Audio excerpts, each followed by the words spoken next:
We've got Paul Harris from the Jewish Telegraph on the line now. So a warm welcome. Hello, Paul. Hello. You know what I got in touch with you about. I think you and I have discussed before the BBC's approach to the Gaza conflict. There's a worrying atmosphere of pro-Palestine about the state broadcasters reporting.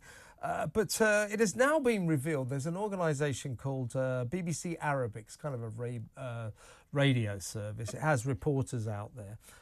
Last week, one of its reporters called upon the state or the BBC to stop sort of buying the Israel narrative and to start questioning what he called the facts of October the 7th. In itself, very, very worrying. He sent an email to hundreds of BBC colleagues. I think he should be fired for that, but that's another issue.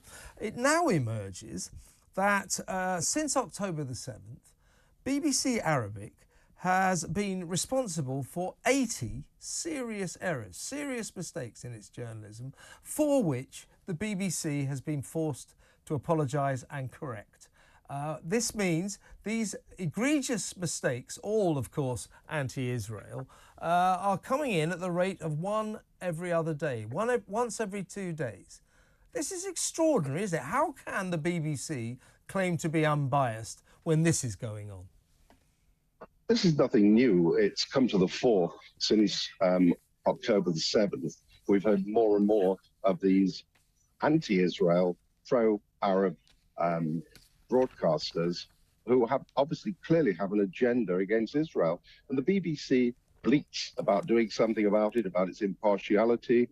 It's even had some of its senior personnel meeting members of the Jewish community, both in London and in Manchester. And the audiences in both cases, and I was at the London one, do not buy this whatsoever. They do nothing about it. They talk about impartiality, they talk about balance, and yet we hear constantly that Hamas terrorists are still referred to as militants routinely. I don't recall militants being referred to during the Northern Ireland troubles, and I certainly don't recall the bomber at the Manchester Arena being referred to as a militant. But when it comes to Israel, we have this bias, and this goes on and on and on, and it has done for many years. Yeah, I mean, the BBC, I think at one point kind of mended its ways slightly about Hamas, but when it refused to call them terrorists, was calling them freedom fighters at one point. That's correct. That's correct. It now calls them, doesn't it say something like a Hamas, which is regarded by Britain and other nations as a terrorist organisation? Which is prescribed, is prescribed by Britain and other European countries. I think this is what was actually said. But we've now got these conspiracy theories which were being espoused by this particular journalist you referred to, being suggested that what happened on October the 7th was being grossly exaggerated by Israel. This is a conspiracy theory. And don't you think, I mean, what he's saying is that, we know what happened on October the 7th, unimaginable atrocities committed by Hamas, 1,400 people massacred, babies murdered, beheaded, people set on fire. We know the story. This guy is questioning whether any of that ever happened. Now, he's a BBC employee. He's their Lebanon correspondent for BBC Arabic. Should the BBC not dismiss him instantly? Of course, absolutely. If the BBC genuinely wants people to believe that it is impartial, this man has to go straight away. This is not impartial. I mean, this is actually promoting lies, and this is a downright lie. We know what happened. So why they're allowing him to continue and get away with this, I don't know.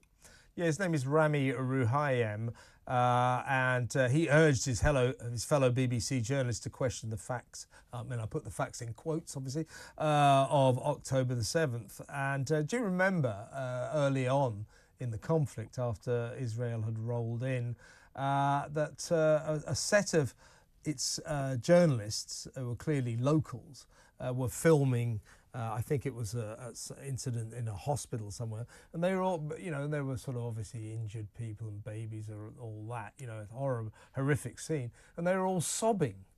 I mean, again, this is not unbiased, unprejudiced, impartial journalism, is it? It's well, it was even more than that. That the BBC at that time were actually, without checking facts, reporting the fact that Israel had been responsible for that, when in fact it was not Israel. It was actually a Hamas device which hit people within the hospital grounds. It took them some time to correct that. And it's only recently, it took the BBC some time, not to quote casualty figures directly, but to qualify them and saying according to Hamas or according to Hamas sources, this number of casualties, because it was just accepted as fact by the BBC without even questioning it at one time. Exactly. What's your knowledge of the Jewish community? I don't know, the Board of Deputies or whatever, talking to the BBC about this. It is clearly biased journalism. The trouble, the worst thing in the world are biased journalists who, in a holier-than-thou way, think they're not biased, which is what the BBC journalists are like. But have there been any overtures on the part of your community to the BBC, to the Director General, Tim Davie, to try and sort this unacceptable situation out? Yes, constantly. As I mentioned, there were actually two events, one in London, one in Manchester. Certainly the London one was arranged by Campaign Against Anti-Semitism, and it became quite animated because there were senior BBC personnel there who tried to justify its coverage, like the BBC's coverage, and he was jeered. They were jeered at one stage by the audience, and I believe this happened in Manchester also, because it just simply isn't true. The BBC does very, very little to try and assuage the problem. It just goes on and on and on and on. And for the national broadcaster, you wonder what its agenda actually is. Yeah, and of course, Jewish staff at the BBC feel rather threatened at the moment, which is another issue. But again, very, very worrying. Can I ask you your thoughts on what unfolded last night in Gaza? Hamas, in my view, definitely playing games because, of course, we were pretty much on air last night, 9 p.m. local time over there in Gaza. They were dancing in the streets because their two-bit terrorist leaders had lied to them yet again. And we've got a peace deal. Got a peace deal. Turns out that peace deal was between Hamas, Qatar and Egypt, but rather significantly not Israel. When is Hamas going to stop lying? Well, Hamas does lie. As I understand it, Hamas did not even reveal the so-called terms of this peace deal to Israel. So Israel didn't actually know what had been agreed. This is why it was rejected. But this is not unusual with an Arab leadership. You know, I met and interviewed Yasser Arafat. I've mentioned on this program before. I was the first Jewish journalist ever to meet and interview him. And they do convince themselves of their own lies.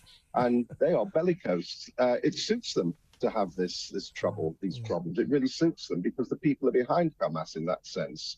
I sometimes get the feeling if there were to be any sort of peace agreement with Israel, where Israel called the shots, the Hamas leadership would not hold the same balance of power.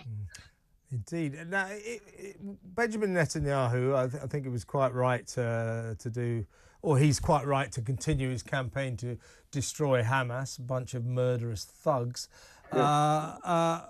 What will it take for the Israeli Prime Minister to agree a deal? Is it the complete release of all the hostages? Because we've been talking about these demonstrations, we've been talking about these students in all these campuses now, and you know, calling for peace, free Palestine, etc., etc. The one thing I always say to them is, what about the hostages? If they won't release the hostages, what do you expect Israel to do? So what will it take for Benjamin Netanyahu to accept some kind of a peace deal? What is it that he would need? What concessions will he need from Hamas? I think that Hamas are no longer in power in Gaza and that the hostages are released. I mean, it's cynical even just to be referring to the release of 30 hostages. We don't even know what has happened to the remainder of them. We don't know how many are alive, how many are dead, how many are maimed. We've seen various images, but I can't really envisage Israel agreeing anything fully while Hamas has any tiny amount of power within Gaza. I just don't see it. Paul, I agree with you, and it looks like these hostilities will go on for some time.